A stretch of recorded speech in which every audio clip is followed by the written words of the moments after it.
তো hello guys, আপনারা যদি আপনাদের ভোটার কার্ডের সাথে কোনো নতুন নাম্বার লিঙ্ক করতে চান কিংবা আপনাদের পুরনো একটি নাম্বার অ্যাড রয়েছে, আপনারা সেই নাম্বারটিকে চেঞ্জ করতে চান, তো তা আপনার বাড়িতে বসেই মোবাইলের দ্বারা কিভাবে করতে পারবেন সেটাই জানাবো আজকের এই ভিডিওটিতে। তাই জন্য কিন্তু পুরো ভিডিওটি অবশ্যই দেখতে থাকুন। তো তার আগে ভিডিওটিকে অবশ্যই একটি লাইক করে দিন এবং এই চ্যানেলে যদি আজই নতুন এসে থাকেন এখনই চ্যানেলটিকে সাবস্ক্রাইব করে রাখুন এরকম নতুন নতুন ভিডিও দেখার জন্য। তো আপনাদের ভোটার কার্ডের সাথে মোবাইল নাম্বারটি লিঙ্ক কিংবা চেঞ্জ করতে হলে আপনাদের প্রথমে কি করতে হবে, আপনারা কিন্তু ক্রোম ব্রাউজারে কিংবা গুগলে গিয়ে প্রথমে সার্চ করে নেবেন ভোটার সার্ভিস পোর্টাল বলে, এবং এটি সার্চ করে নেওয়ার পরে এরকম একটি ওয়েবসাইট চলে আসবে। আপনারা কিন্তু এখানে একটি ভোটার্স বলে অপশান পেয়ে যাবেন, আপনি সেই ভোটার্স অপশানে ক্লিক করে নেবেন এবং তাহলেই দেখবেন এরকম একটি ওয়েবসাইট ওপেন হয়ে যাবে, এরকম একটি ফ্রন্ট পেজ কিন্তু পেয়ে যাবেন। আপনারা কি করবেন দেখুন, এখানে জুম করে নিয়ে আপনাদের প্রথমে দেখিয়ে দিচ্ছি। এখানে কিন্তু প্রথমে আপনাদের কিন্তু লগ ইনটি করে নিতে হবে।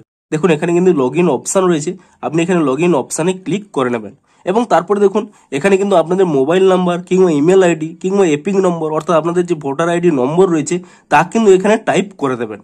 তার মধ্যে কিন্তু আপনারা যে কোনো একটি টাইপ করে দেবেন। ধরুন আমি এখানে আমার মোবাইল নাম্বারটি টাইপ করে দিলাম এবং তারপরে দেখুন এখানে একটি ক্যাপচা রয়েছে, আপনারা কিন্তু সেই ক্যাপচাটি কিন্তু এখানে টাইপ করে দেবেন এবং এখানে ক্যাপচাটি দিয়ে দেওয়ার পরে এখানে রিকোয়েস্ট ওটিপি এই অপশান এখানে ক্লিক করে দেবেন। তাহলে কিন্তু আপনাদের সেই মোবাইল নাম্বারে একটি কিন্তু ওটিপি চলে আসবে, আপনারা কিন্তু সেই ওটিপিটি কিন্তু এখানে দিয়ে দেবেন এবং এখানে ওটিপিটি দিয়ে দেওয়ার পরে এখানে ভেরিফাই অ্যান্ড লগ ইন এই অপশানে কিন্তু এখানে ক্লিক করে দেবেন। তাহলে দেখবেন আপনাদের কিন্তু এখানে কিন্তু লগ ইনটি হয়ে যাবে। তারপরে কি করবেন, এখন দেখুন জুম আউট করে নিয়ে এখানে দেখুন বাম দিকে কিন্তু একটি ফর্ম পেয়ে যাবেন। দেখুন এখানে যদি জুম ইন করে নেন কারেকশন অফ এন্ট্রিজ বলে একটি অপশন পেয়ে যাবেন। এখানে কিন্তু দেখুন ফিল ফর্ম 8 বলে রয়েছে, অর্থাৎ 8 নম্বর ফর্ম রয়েছে, সেই 8 নম্বর ফর্মে কিন্তু আপনারা এখানে ক্লিক করে নেবেন। তাহলে কিন্তু এখানে এখানে অপশন চলে আসবে যে আপনারা কি আপনাদের নিজেদের চেঞ্জ করতে চাইছেন, অর্থাৎ আপনাদের নিজেদের আইডি কি চেঞ্জ করতে চাইছেন নাকি আদার্স ব্যক্তির। আপনারা যদি অন্য ব্যক্তির চেঞ্জ করেন তো এখানে আদার্স সিলেক্ট করে নেবেন, কিংবা আপনারা যদি নিজেদের আইডিতে চেঞ্জ করতে চান তো এখানে সেলফ অপশানে কিন্তু ক্লিক করে নেবেন।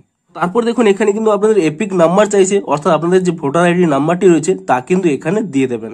সেই ভোটার কার্ড আইডিটি দেওয়ার পরে তারপরে কিন্তু এখানে একটি সাবমিট অপশন পেয়ে যাবেন, আপনি এই সাবমিট অপশানে ক্লিক করে দেবেন। তো তাহলে কিন্তু আপনাদের এখানে ডিটেলস শো করিয়ে দেবে যে আপনার নামের কোন এখানে আইডিটি রয়েছে। তো আপনারা কি করবেন, ইজিলি এখানে কিন্তু ওকে অপশন পেয়ে যাবেন নিচে, আপনারা এখানে ওকে অপশানে ক্লিক করে দেবেন। তো তারপরে এখানে অনেকগুলো অপশন দেখাবে, আপনারা কিন্তু এই সেকেন্ড অপশনটি কিন্তু চুজ করে নেবেন এবং সেকেন্ড অপশনটি চুজ করে নিয়ে তাহলে দেখবেন এরকম একটি পেজ ওপেন হয়ে যাবে। দেখুন প্রথম পেজ কিন্তু আপনাদের কোনো ফিল আপ করতে হবে না, সেকেন্ড পেজও কোনো ফিল আপ করতে হবে না, থার্ড পেজও কিন্তু ফিল আপ করতে হবে না। কিন্তু এই পেজে যখন চলে আসবেন যে আপনাদের এখানে জিজ্ঞেস করছে যে আপনারা কি চেঞ্জ করতে চাইছেন, name, gender, date of birth, relation type, relation name, address, mobile number, photo. তো আপনারা যেহেতু মোবাইল নাম্বারটি চেঞ্জ করতে চাইছেন তো এখানে কিন্তু আপনারা এই মোবাইল নাম্বারটি সিলেক্ট করে নেবেন এবং তারপরে দেখুন নিচে কিন্তু আপনাদের মোবাইল নাম্বারটি দিয়ে দিতে বলছে, আপনারা কিন্তু এখানে আপনাদের মোবাইল নাম্বারটি দিয়ে দেবেন।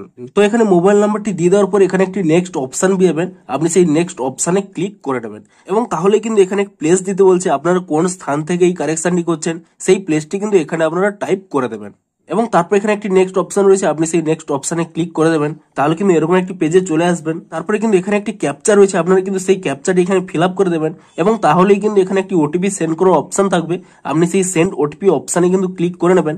তাহলে কিন্তু আপনাদের এই মোবাইল নাম্বারে কিন্তু একটি ওটিপি চলে আসবে। সেই ওটিপিটি আপনারা দিয়ে দেওয়ার পর এখানে একটি অপশন পেয়ে যাবেন প্রিভিউ অ্যান্ড সাবমিট বলে, আপনারা কিন্তু এখানে এই অপশানে ক্লিক করে নেবেন এবং তারপরে কিন্তু আপনারা এখানে চেক করে নেবেন যে আপনারা যেগুলো চেঞ্জ করলেন তা ঠিক রয়েছে কিনা, তা কিন্তু এখানে চেক করে নেবেন। তারপরে এখানে একটি অপশন পেয়ে যাবেন ই সাইন অ্যান্ড সাবমিট, আপনারা কিন্তু এখানে এই অপশানে ক্লিক করে নেবেন এবং এই অপশানে ক্লিক করে নেওয়ার পর এখানে দেখুন আপনাদের সাবমিট ইয়েস চাইছে, আপনি কিন্তু এখানে ইয়েস অপশানে ক্লিক করে দেবেন। তাহলে দেখবেন কয়েক সেকেন্ডে কিন্তু এখানে লোডিং নেবে এবং তারপরে কিন্তু ই সাইন পেজে কিন্তু আপনাদের নিয়ে চলে যাবে। তো এখানে কিন্তু আপনারা কয়েক সেকেন্ড কিন্তু এখানে লোডিং এর জন্য ওয়েট করবেন। তারপরে কি করবেন, এন্টার ইওর আধার নম্বর, আপনারা কিন্তু এখানে আপনাদের আধার নম্বরটি কিন্তু টাইপ করে দেবেন। তো আধার নম্বরটি এখানে টাইপ করে দেওয়ার পর এখানে একটি অপশন পেয়ে যাবেন গেট ওটিপি বলে, আপনি এখানে গেট ওটিপি অপশানে ক্লিক করে নেবেন। তাহলেই দেখবেন আপনাদের কিন্তু একটি ওটিপি চলে আসবে, আধার কার্ডের ওটিপি।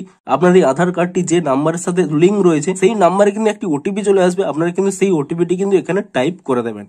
তো আপনারা অবশ্যই কিন্তু এখানে সঠিক ওটিপিটি দিয়ে দেবেন এবং তারপরে কিন্তু এখানে যে চেক বক্স রয়েছে আপনি সেই চেক বক্সে ক্লিক করে নেবেন।